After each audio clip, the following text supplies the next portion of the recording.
I couldn't stop reading. Gotta remember, it's only my first time around, well, second time around. So this is the drawing of chapter 10. When we last left off, remember, Mar turned our friend Harvey into a vampire. All right, and chapter 10 is named Falling from Grace. Interesting. The wind wasn't there to bear him up. He plummeted like a slate tossed from the rooftop, a cry of sheer terror escaping from his throat. He saw Wendell turn, saw a look of mortal fear come onto his face.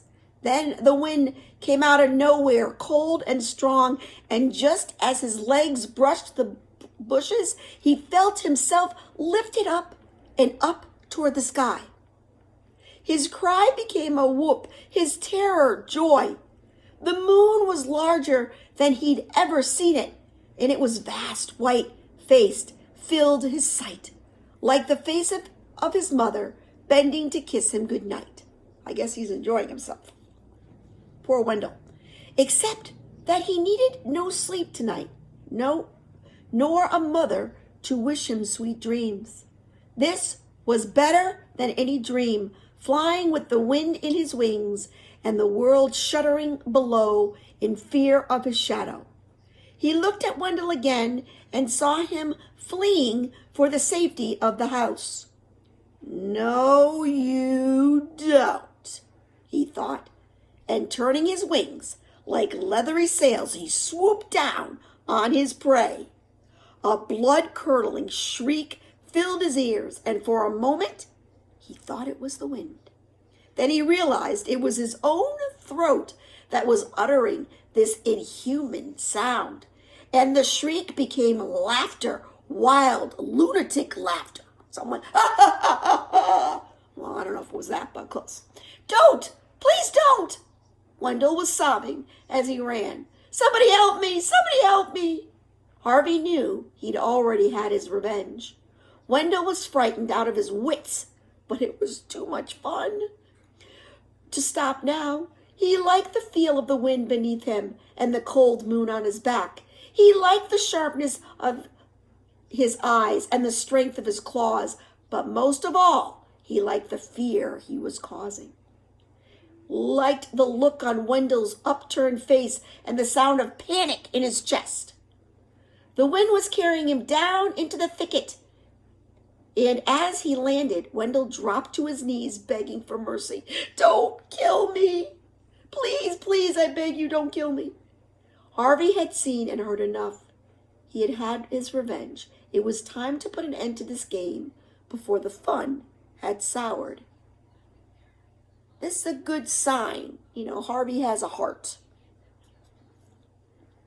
He opened his mouth to announce himself, but Wendell, seeing the red throat and the wolfish fangs, and thinking this meant certain death, began a new round of talking.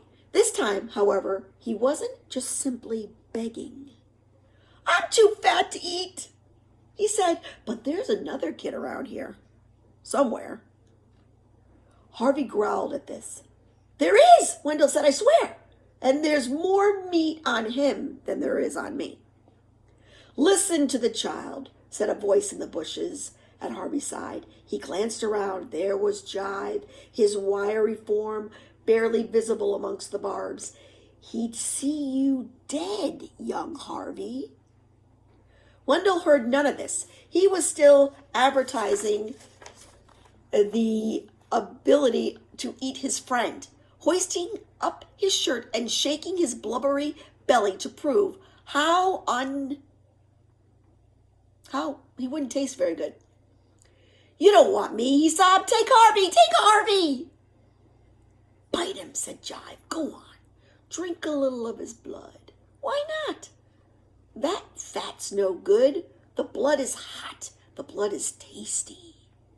He was doing a little dance as he spoke, stamping his feet to the rhythm of his chant. Don't waste the taste. Don't waste the taste. Go eat the meat. And still Wendell whined, all snot and tears. You don't want me. Find Harvey. Find Harvey. And the more he sobbed, the more Jive chanted. It made sense to Harvey. Who was this ridiculous boy Wendell anyway? He was too eager to serve Harvey up as dinner to be called a friend. He was just a tasty morsel. Any vampire worth its wings would chew off his head as soon as look at him. And yet, what are you waiting for? Jive wanted to know. We've gone to all this trouble to make a monster out of you. Yes, but it's a game, Harvey said. A game, said Jive. No, boy. It's more than that. It's an education. Harvey didn't know what he meant by this, and he wasn't altogether certain he wanted to know. If you don't pounce soon, Jive hissed, you're going to lose him. It was true. Wendell's tears were clearing, and he was staring at his attacker with a puzzled look. Are you going to let me go? He murmured. Harvey felt Jive's hand on his back. Do it, Jive said. Harvey looked at Wendell's tear-stained face and trembling hands. If the situation had been reversed, he thought to himself, would I have been much braver? The answer, he knew, was no. It's now or never, said Jive. Then it's never, Harvey said. Never. The word came out of it like a roar, and Wendell fled before it, yelling at the top of his voice. Harvey didn't give chase. You disappoint me, boy, Jive said. I thought you had killer instinct. Well, I don't, said Harvey. A little ashamed of himself, he felt like a coward, even though he knew he had done the right thing. That was a waste of magic, said another voice, and Mar appeared from out of the bushes, her arms filled with enormous fungi, probably mushrooms. There was a waste. Where'd you find those? Jive said. Usual place, Mar replied. Ooh. I think a hint's coming. She gave Harvey a contemptuous look. I suppose you want your old body back now. Yes, please. We should leave him like this, said Jive. He'd get around to sucking blood sooner or later. Nah, said Mar. There's only so much magic to go around. You know that. Why waste it on a miserable little nobody like this? She waved her hand casually in Harvey's direction, and he felt the power that had filled his limbs and transformed his face straight out of him. It was a relief, of course, to feel the magic unmade, but a little part of him mourned the loss. In a matter of moments, he was once again an earthbound boy, wingless and weak. With the spell removed, Mar turned her back on him and waddled off in the darkness. Jive, however, lingered long enough to have one last dig at Harvey. You missed your chance there, kiddo, he said. You could have been one of the greats. It was a trick, that's all, Harvey said, concealing the strange unhappiness he felt. A Halloween trick. It meant nothing. There are those who would disagree, Jive said darkly. Those who'd say that all the great powers in the world are bloodsuckers and soul stealers at heart, and we must serve them, all of us, serve them to our dying day. I wonder, do Jive and Mar have to serve a vampire? He stared hard at Harvey all the way through this little speech, and then, with a nimble step, retreated into the shadows and was gone. Harvey found Wendell in the kitchen, a hot dog in one hand and a biscuit in the other, telling Mrs. Griffin about what happened. He dropped his food when Harvey came in and yelped with relief, "Oh, you're alive, you're alive."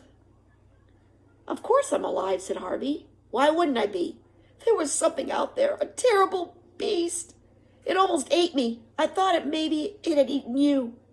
Harvey looked down at his hands and legs. Nope. He said, not a nibble. I'm glad, Wendell said. I'm so glad. You're my best friend for always. I was vampire food 5 minutes ago, Harvey thought. But he said nothing. Maybe there'd come a time when he could tell Wendell about his transformation and temptation. But this wasn't it.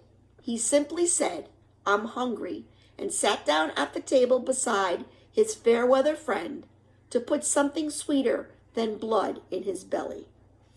Guys, this is what Mara was holding. Fungi, mushrooms. This chapter, when I first read it, turned my feelings for Harvey around. That he really does have a soul. He really does have a conscience. Because he really could have hurt Wendell and he didn't. And that's what upset Jive. Something to think about.